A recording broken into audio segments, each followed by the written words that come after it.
우리의 속성을 한번 보십시다. 우리는 숨겨진 욕망이 있습니다. 아주 깊은 욕망이 있어요. 사람들에게 그걸 우리가 드러내기를 싫어하지요. 자기가 마음대로 움직일 수 있는 그러한 그 기적 같은 일을 우리는 간절히 바랍니다. 내가 원하는 것 제때 받을 수 있고요, 그 다음에 내가 얼마든지 내 마음대로 무엇이든지 할 수 있다는 그러한 그 얘기에 귀가 솔깃하지요. 우리의 마음이 열립니다. 그래서 이 디즈니에서는요, 이러한 주제로 알라딘의 요술 램프를 영화로 만들었습니다. 우리의 죄성을 부추겨서 그들은 엄청 돈을 벌고 있습니다. 저는 이 영화를 보면서요, 그 안에 담겨있는 우리의 숨겨진 욕망이 너무나 적나라하게 표현이 됐다 하는 것을 보게 됩니다. 아라비안 나이트, 알라딘의 요술 램프. 여러분, 이게 우리에게 뭘 보여줍니까? 문지르면 펑 하고 지니가 나타나지요. 그리고 뭐라고 합니까? 주인님, 소원을 말하세요. 소원이 뭔가요? 그러면요, 내가 뭔가 원하는 그것을 마음대로 부릴 수 있다는 그러한 그 힘, 권능, 그리고 내가 원하는 것 언제든지 어떤 모양이든지 받을 수 있다라는 그러한 것이 우리의 마음에 얼마나 기쁨을 주는 그러한 그 모습인지 모릅니다. 여러분, 근데요, 이게 그냥 중동 지역에서 그대로 내려오는 그러한 그 구전밖에 안 될까요? 제가 보기에는요, 이것은 세상 사람 모두의 우리가 원하는 욕구를 반영하는 그러한 그 스토리라 생각이 듭니다. 사람들이 왜 이런 스토리에 끌리고 갈채를 보내고 또 열망하는 걸까요? 우리 안에는 여전히 내가 주인 되고 싶은 그러한 그 욕망이 있기 때문입니다. 내가 원하는 대로 세계를 그려보고요, 그 다음에 내가 원하는 그것을 받고 싶은 그 충동, 그리고 사탄은요, 우리에게 너 이름을 내봐 자꾸 우리를 부추깁니다. 우리 창세기 3장에서 봤지요? 사탄, 원죄가 우리에게 주는 거지요. 너 자신이 하나님이야? 너 마음대로 할 수 있어. 너는 누구에게도 속박되지 않아. 너가 원하는 거 마음대로 가질 수 있어. 이 욕심을 성경에서는 우리가 이 죄성을 가진 사람들 안에 그대로 보여주고 있습니다. 여러분, 근데 이 알라딘 램프를 한번 보십시다. 그 안에 있는 지니, 주인의 소원에 옳고 그름을 절대로 따지지 않습니다. 그저 원하는 소원이면 다 들어줍니다. 그래서 이 사람들에게 아주 엉뚱한 꿈을 꾸기에 부추기지요. 한마디도 묻지도 않고 따지지도 않습니다. 해달라는 대로 그냥 다 해줍니다. 여러분, 여기서 우리가 뭘 발견합니까? 사람들이 원하는 신이 뭐예요? 내 노예와 같은 그러한 그 신을 우리가 원하지요. 오직 나를 위해서 특혜를 베푸는 그러한 그 신, 세상이 원하는 우상의 모습입니다. 요술 램프 속에서 이 정확하게 겹쳐집니다. 그리고 우리에게 그것을 갈망하도록, 내 욕심을 채우도록 만들어 주는 것이지요. 지금도요, 이 세상에는요, 하나님 대신 우상을 찾는 사람들이 내 마음의 소원을 들어주고 나만 위해 존재하는 그 우상 같은 그 존재를 위해서 달려갑니다. 나에게 돈을 듬뿍 쥐어주고요, 꿈 같은 사랑을 찾게 하고 궁궐 같은 집에서 모든 것이 풍족하게 만족하면서 살 수 있게 만들어주는 그러한 그 삶. 근데 그게 존재할까요? 근데요, 여전히 사람들은 그러한 것을 찾아 나서고 있습니다. 자, 근데 우리 하나님을 한번 보십시다. 하나님은 어떤 분이신가? 하나님은 우리의 수단이나 방법에 옳고 그름을 따지시는 분입니다.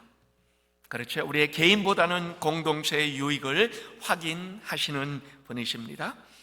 우리의 하나님은 신념도 없이 능력만 있는 그러한 그 존재가 아니십니다. 세상을 초월하세요. 그렇지만은 세상이 가야 하는 그 길을 미리 정하시고 그 다음에 그 자녀들에게 그것을 요구하십니다. 우리가 부탁하는 대로 그냥 능력을 행하지 않으십니다.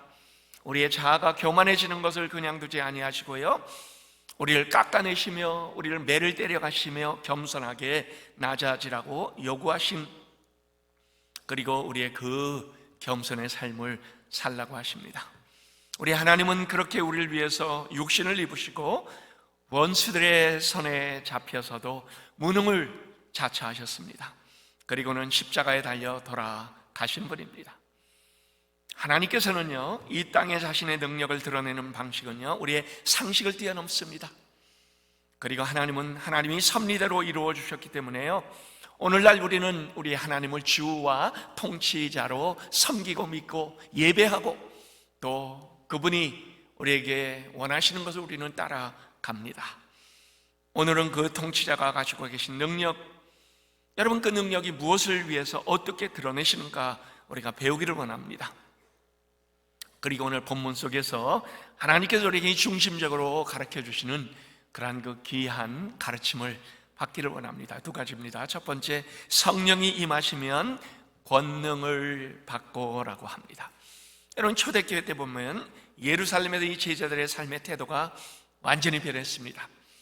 오늘 본문은 그걸 우리에게 너무나 분명하게 보여주시어 성령 강림 이전에 두려워서 문 걸어 잠그고 다락방에 숨어있던 제자들, 그리고 혹시 자기들을 잡아갈까봐 숨소리 하나 내지 못하던 제자들이었습니다. 근데요, 성령이 임하시고 나니까 사도행전 2장에 성령이 오셨습니다. 그들은 밖으로 당당하게 나왔습니다. 당시의 상황은 변한 것 아무것도 없어요. 여전히 살기등등합니다. 예수를 믿는 그러한 그 자들, 예수님을 따르던 자들을 잡으려고 혈안이 되어 있습니다. 그런데요, 이제 이 제자들은요, 자기들의 뜻대로 살아가는 것이 아닙니다. 성령의 인도하심대로 매사에 자신감이 아주 충만합니다. 항상 당당합니다. 그 무엇도 그들에게 두려움을 주지 않습니다. 본문에 베드로와 요한의 스토리가 나옵니다. 그 당시 존재하던 성전에 기도하러 가던 중입니다. 여러분, 그 당시에 존재하던 성전입니다. 그 다음에 성전은 더 이상 없습니다. 당시 유대인들에게는 하루에 3번 기도하는 시간이 정해져 있었습니다. 제3시, 6시, 그리고 9시지요. 당시의 시간을 오늘날로 바꾸면요, 오전 9시, 12시 정오, 그 다음에 오후 3시입니다. 당시의 관습대로 베드로와 요한은 기도하기 위하여 오후 3시에 성전을 향하여 가던 중이었습니다. 그런데 두 사람이 성전을 향하여 올라가던 중에 그 입구에서 한 사람을 만납니다. 그가 누굽니까? 우리의 시각으로 볼 때요, 그는 아주 불쌍한 사람입니다. 우리의 인간적인 눈으로 보면 너무나 안쓰럽지요. 나중에 보니까 성경은 그가 한 40여 세라고 밝혀줍니다. 여러분, 당시에 40세면요 굉장히 나이 들은 겁니다. 평균 수명 50을 넘지를 못했던 시대입니다. 근데요, 그는 나면서부터 안전뱅이에요.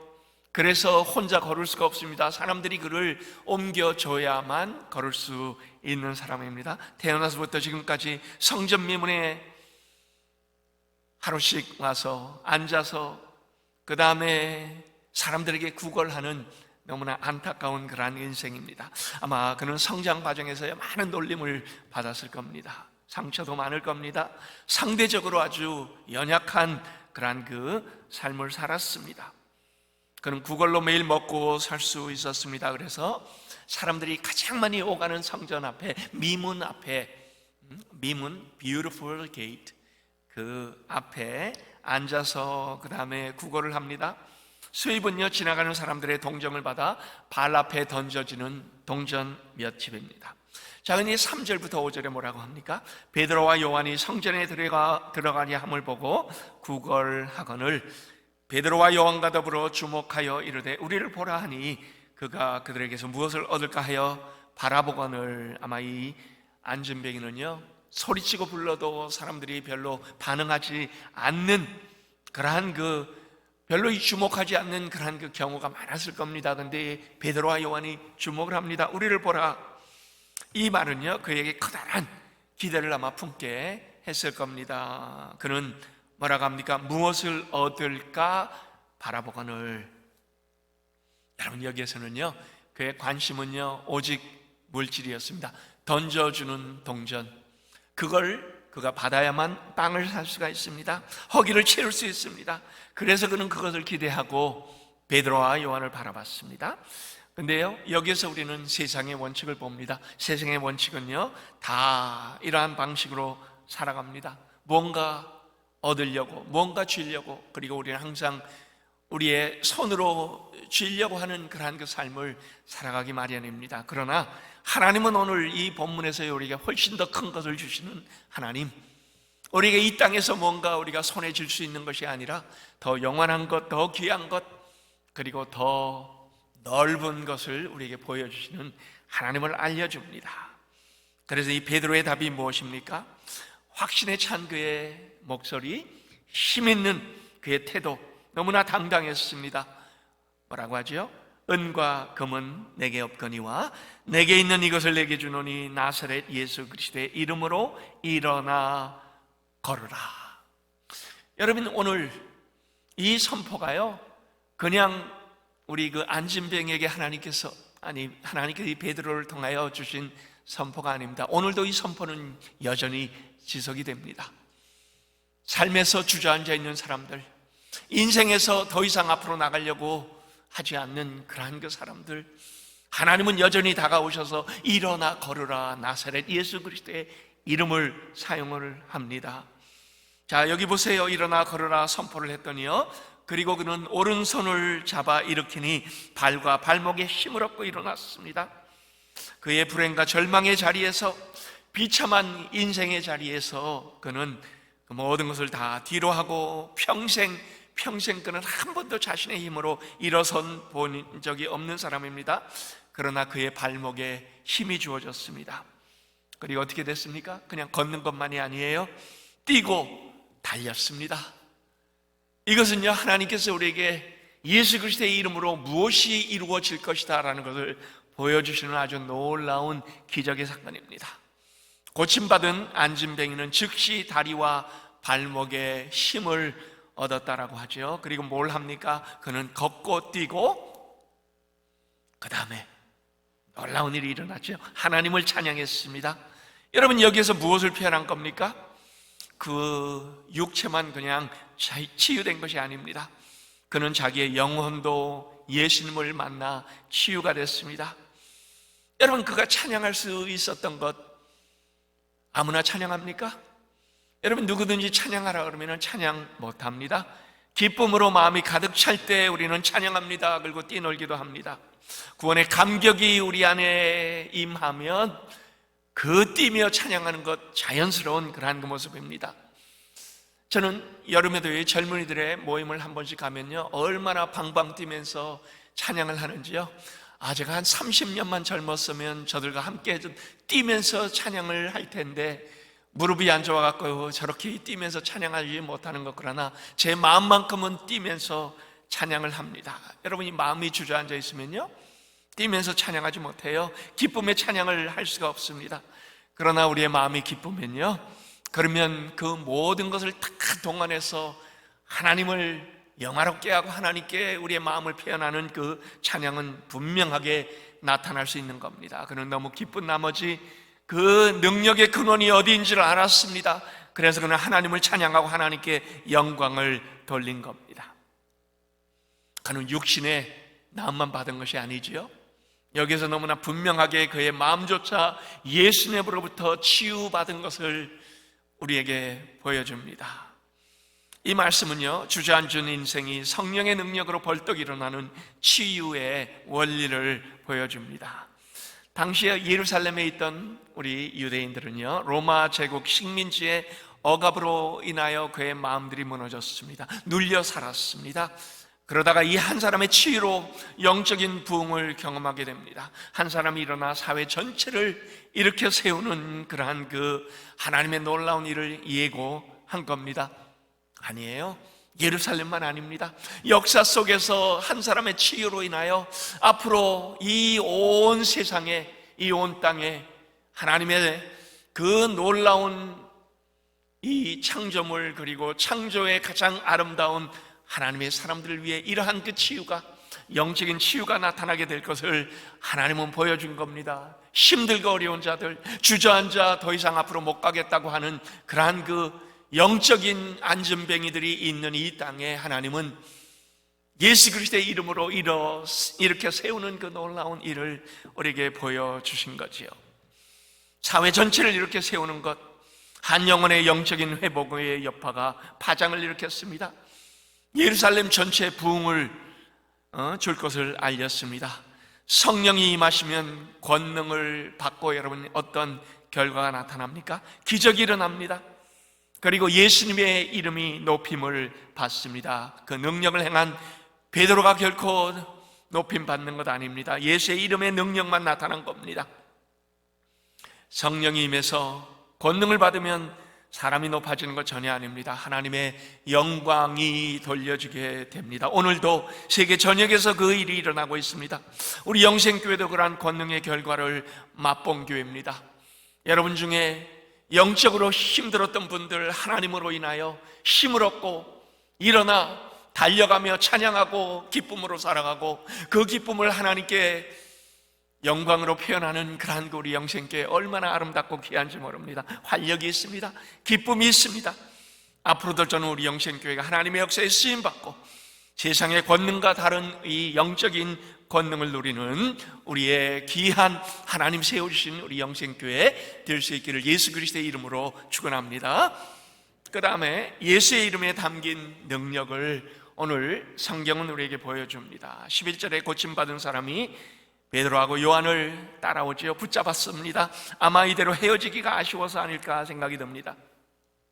그때요 모든 백성이 솔로몬의 행각에 모여듭니다. 여러분 여기에 성전의 밖에는요 지붕과 기둥만 있는 그런 행각이 있습니다. 꼭 우리 여기에 그 팔복정과 같은 그러나 훨씬 큰 지붕은 있어요. 기둥은 있습니다. 그러나 집은 아닙니다. 여기에 사람들이 모여들었습니다. 그런데요 이 일로 예루살렘 전체에 큰 소동이 일어났습니다. 왜요? 모든 사람이 다 아는 안진뱅입니다. 그가 오랜 기간 40세가 넘은 사람이요 오랜 기간 매일매일 그 미문에 앉아서 구걸하던 사람 누가 모르겠어요. 그런데요 본래 안진뱅이였던 자가 일어나 뛰는 것을 보니까요 예루살렘 전체가 난리가 난 것입니다. 사람들은 눈이 휘둥그레졌습니다. 세상에 평소 보지 못한 일에 대한 그들의 반응이 뭡니까? 베드로에게 초점이 맞춰진 거죠. 베드로가 어떤 능력을 베풀었길래, 저가 어떤 능력의 사람이길래 그때 모여든 사람들에게 자연스럽게 베드로는 설교를 하게 되었습니다. 그리고 예수님의 이름과 복음이 전파되었습니다. 어떤 결과가 나왔습니까? 말씀을 들은 사람들 중 믿는 자의 수가 남자만 5천이나 되었더라. 그 다음 4장 4절에 이런 얘기를 합니다. 여러분이 한 사람의 고침이요 예루살렘 전체에 회심을 일으키고요 영적인 부흥을 주게 되었더라라고 하지요. 그리고 그것만이 아닙니다. 거기에서부터 그 다음에 우리가 사도행전에 보면 예루살렘과 유대와 사마리아와 땅끝까지 서서히 예수님의 이름이 퍼져가기 시작하고 그 능력의 복음이 계속 확장되기 시작한 겁니다. 베드로는요 군중들이 그를 주목하자 뭐라고 합니까? 설교하며 여러분 왜 우리를 주목하느냐라고 묻습니다. 12절이요 이스라엘 사람들아 이 일을 왜 놀랍게 여기느냐? 우리 개인의 권능과 경건으로 이 사람을 걷게 한 것처럼 왜 우리를 주목하느냐? 베드로는요 이 권능의 원천 되시고 능력의 이름의 주인공에 대하여 전파를 하고 있습니다. 이것은 베드로 그 마음속에서부터 우러나는 솔직한 믿음의 고백입니다. 예수님께서 하신 겁니다. 나는 단지 도구로 쓰임받은 것밖에 안 됩니다 라고 합니다. 그는 담대하게 예수님을 드러내는 일을 주저하지 않습니다. 이제 우리 다음 주부터 계속 보겠습니다. 얼마나 위험한 상황이었는가 하는 것을 성경은 우리에게 보여주고 있지요. 그런데요 그는 전혀 주눅들지 않습니다. 예수님 잡혔을 당시만 해도요 그가 예수님의 제자라는 사실이 발각될까 봐 무서워서 예수님을 부인하던 그러한 그 베드로였습니다. 그런데 이제 성령이 임하시고 나니 그가 어떻게 됐습니까? 진리로 자유함을 얻은 거지요. 모든 우리의 은사는 여러분 덕을 세우기 위하여 주어졌습니다. 저나 여러분이나 다양한 은사를 하나님께서 허락해 주셨지요. 그런데 그 은사는 내가 잘나서 주신 것이 아닙니다.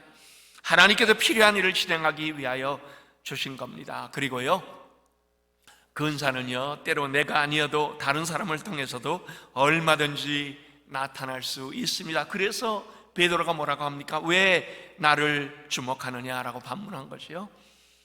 당연합니다. 오늘도 우리는 그래야 됩니다.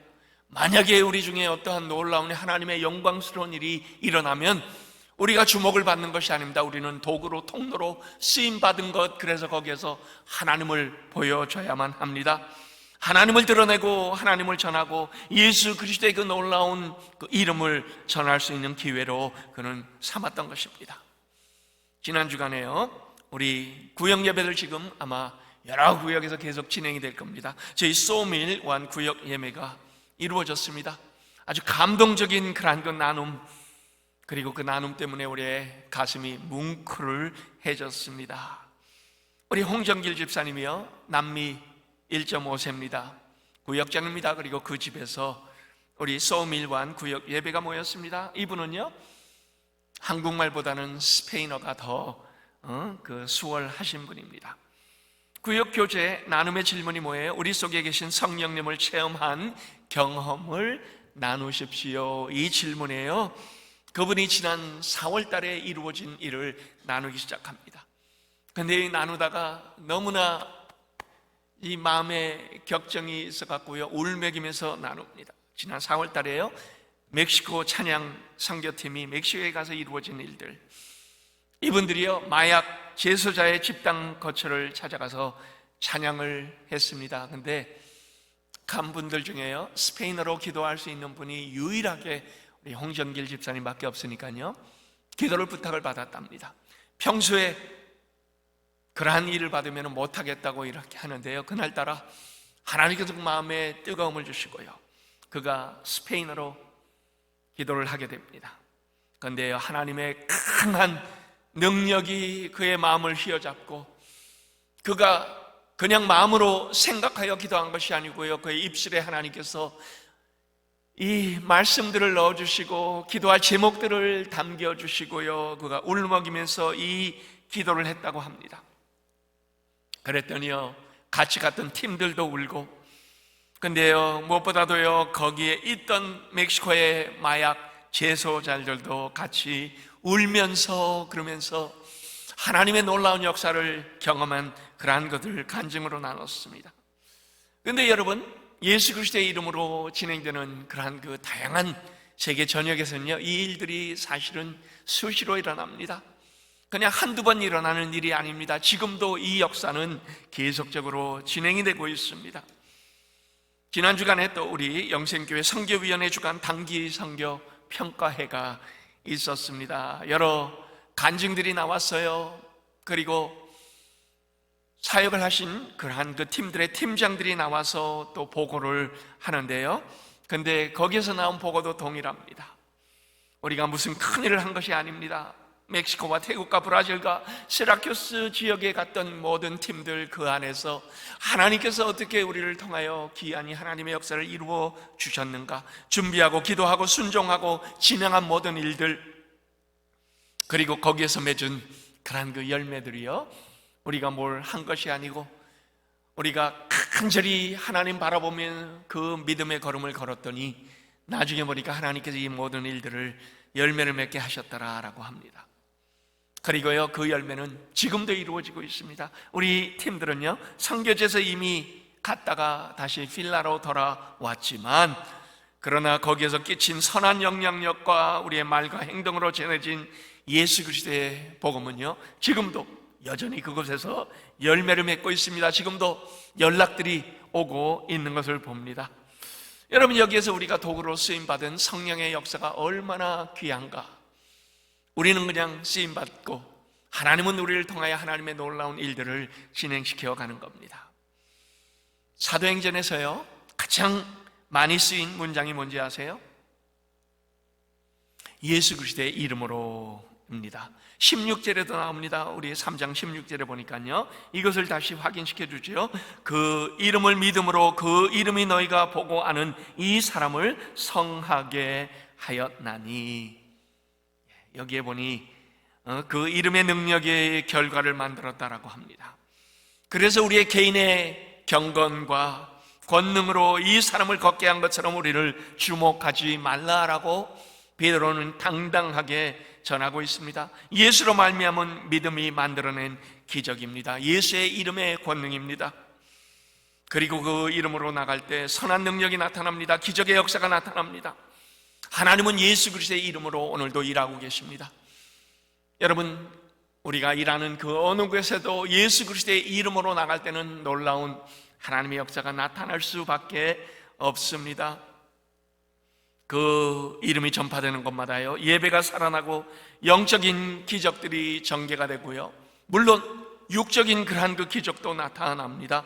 그래서 예수님은 요한복음 14장 14절에 내 이름으로 무엇이든지 내게 구하면 내가 행하리라 라고 했습니다. 예수 그리스도의 이름으로 우리가 행할 때, 구할 때 예수님께서 행하시겠다라는 말씀입니다. 물론 우리는 이 이름을요, 아무렇게나 사용하면 안 됩니다.